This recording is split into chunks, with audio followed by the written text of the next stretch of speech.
I feel like we're learning a lot, but I also think that there's some people that, because I'm one of them that's like, dude, I'm way over my head right now here, bro. Straight up.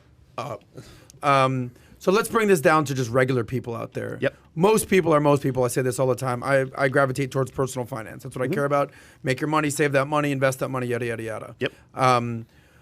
Talk to the regular people out there, the 9-to-5ers. They're making 50 grand a year, 100 grand a year, whatever is going on. They're getting their paycheck. They're putting their money in their 401k. They're renting. They have a mortgage. They got kids.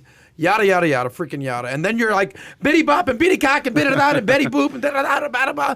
Blockchain. It's like pump the brakes for a second, bro. Sure. How does this affect the regular person? The regular person can't afford Bitcoin. Maybe they're buying some Dogecoin and praying. Maybe they're buying some fractionalized shares of Bitcoin. Maybe they're like, look, bro, I see what's going on. NFT, you're familiar with like Jump the Shark. Yeah, I had a buddy out there that all he does is smoke blunts every single day. He hit me up. He's like, bro, what's up with these NFTs? I was like, that's it. I'm out. Okay. But my question to you is bring this back to the normal person. Why should they even give a shit about what you're saying? I don't mean that disrespectfully, but they're just like, look, bro, I just want to make my money. I want to save some money. I want to live my life. You're talking about nodes and nerds and this and that. Just break this down for the regular person out there. What should they be aware of? What should they be most concerned about? And just break that down. The first thing is that dollars are a tool for oppression. It's bait. It's sell your time for this. You can't get the time back, but you will get these dollars.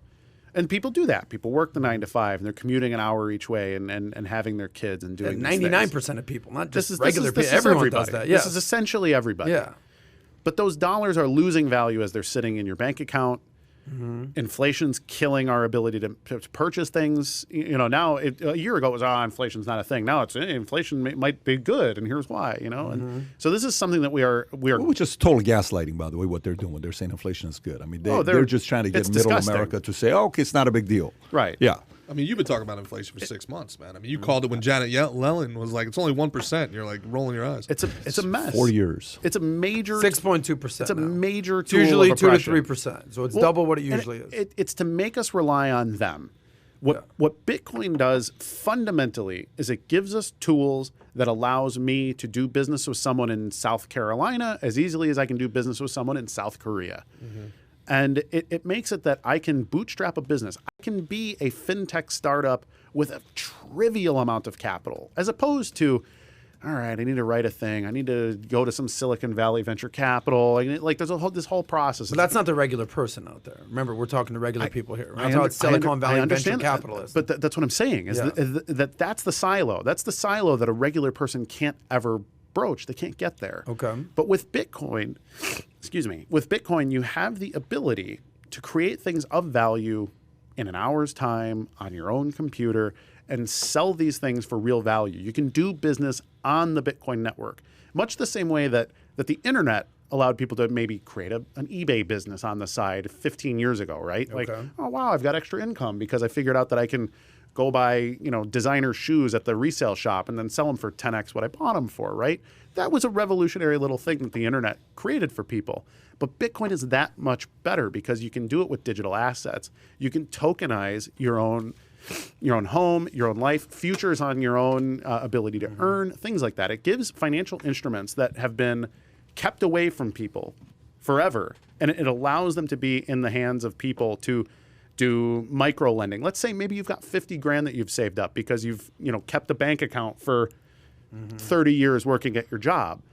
Well, that 50 grand, how can you make that 50 grand work for you? You can leave it in an IRA or whatever the thing is. I probably got allergies here. But with Bitcoin, he's got cats. It allows you to do this DeFi thing. Like it allows people to give. I'm going to give a micro loan. I'm going to choose the interest rate. I'm going to allow people to grab some tissue, please. Yeah, appreciate it. So I'm going to be a lender in my neighborhood now, and the on-chain attestation of my identity and my reputation makes it that people can trust me. We can have a smart contract secure it and do the escrow and take away all of the nonsense, the stuff that people don't want to know and hear, and say, look, you can earn 6% on your dollar now by lending to people. And I literally think that Gerard does this, right? Yeah. You want to tell us what you do? No. Okay. Because it's illegal. Have some tissues. Thank you. No, and you get very emotional over Russ Bitcoin. Albert. Is this why you're Free getting Russ it? Albert. I think it's allergies. He was fine until the commie asked Let the me question. read in. So if you enjoyed this little short segment from the podcast that we did, here's another short segment to watch. Or if you want to see the entire podcast, click over here. Take care, everybody. Bye-bye.